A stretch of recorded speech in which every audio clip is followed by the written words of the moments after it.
وړې راټولو کله پیدا شي ډېر کور ته او کله کله پیدا کېږي کله څو غرمې موږ شي وږي ژوند ده د لورګانو پر څه کې فرق مه کوه په نه فرق پکې نه کوم وایم چې یو نور پکې مشر وی که نه سوال مینت ته څه حاجت پیدا شي په دې باندې موږ ډوډۍ پخوو ندې میرا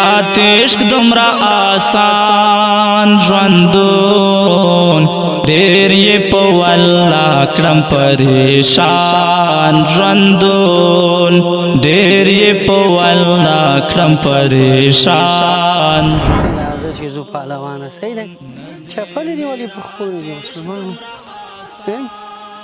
چپلې دې ولې په خپو کړي نه دي نشته کور کې مو وینا کړی اوس اجازه دی چې زه ننوځم ښه سمه ده ژوندون ډېر یې په والله کړم پریشان ژوندون ډېر یې په والله کړم پریشان شړې کوټې دي هغه کنډرې دي هغه کنډر دي او ته پکې ژوند کوې موږ دې کور کې ژوند کوو ښه نور دلته ته ژوند کوې ښه دا خو کنډرې دي که نه دا تشناب دی دا راغورځېد کوم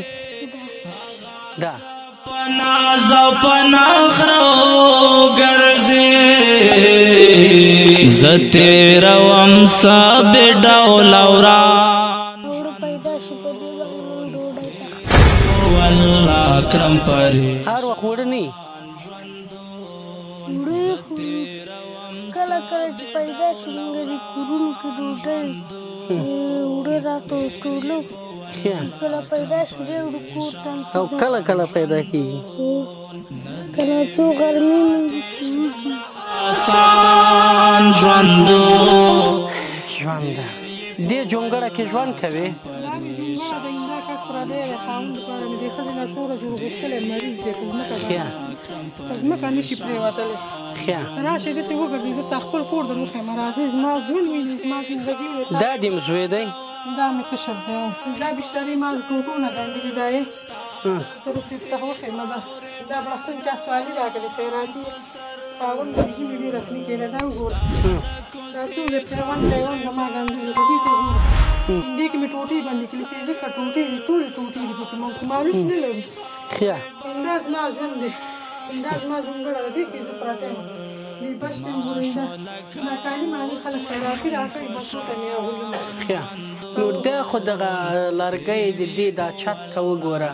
څه وکړم ناسته یم غریب یم ځای مې دا خو چې دا چت دا ډاګه دی دا پایه خویه شو دې کې ژوند سخته نه دی سخت ولې نه دی غون جمع په یېره باندې دي شوي په یېره باندې نه دلته خو نه ته دې وړي کې پکی لري نه کوم بل څه شی لري خو دې شپې چې سملې چیرې سملې دا خو من کنډر ولیده دا چې دی دا ترپال نه دی دا یو دا دی یو بیرون دی دا په دې ځمکه خورو مو بچي په څملین دا توشکونه پې هوارون دا وګورئ کاره دوړونه هم دي ګورئ ویې څنډلي نه ګوره ټولې خاورې دي دا چې څه مرګه ټولې دوړې دي دا زما ژوند دی دا زما زندګي ده هو دا مې اوس سړی مریض دی دا موږ ځان سره دا ډېر پخوانی دی سړی مې د زړه تکلیف لرو زړه دواړه والونه یې بند شو پلار غریب مې بیا راواړولم د پاکستان نه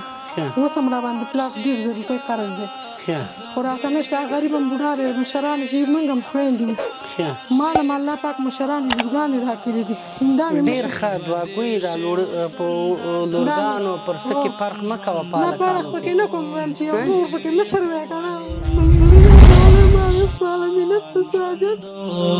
تیر بدې شي حسن دا دوران ژوندو زما نن بچو د دې د بچو نه زما نن غرمه زما بچو ډوډۍ نه ده خوړلې موږ نر ناست زه تلم همالته بچیانو لږه ډوډۍ راوړم دې وخت کې دې ورور زنګ راوړم وایي موږ درځو ګرانو هېوادوالو دقه خورکۍ چې 3 لورګانې نشته بار وتي او خاشاک غونډولو ته یا کباړ غونډولو ته. نو دغه 4 ماشومان دي، خاوند یې د زړه په بیمارتیا اخته دی چې اوس هم په شفاخانه کې وي بوخت دی. نو دغه خوراکۍ ستونزه او دا حالات تاسو ګورئ چې پر دې ژوند کوي. نو که دنیا او آخرت هم ښایسته کوئ، نور که پر افغانستان هستئ که په خارج کې هستئ، په ټولو مسلمانانو هم غږ دی چې ورسره مرسته وکئ. الله به هم دنیا او آخرت ښایسته کړي. دم مهال دا خوراکۍ ویله چې زه د غرمې چې شی نه لرم چې ویې خورم. نو من دا د غرمې د خوراکۍ چش ځان ته ونیسه. نور انشاءالله من آینده تا سره په ورونو هم غږ وکړو او د حاجي نور د بنسټ د لوري نه چې څه مرسته کېږي تا سره به یې کوو. مننه، کور مو ودان.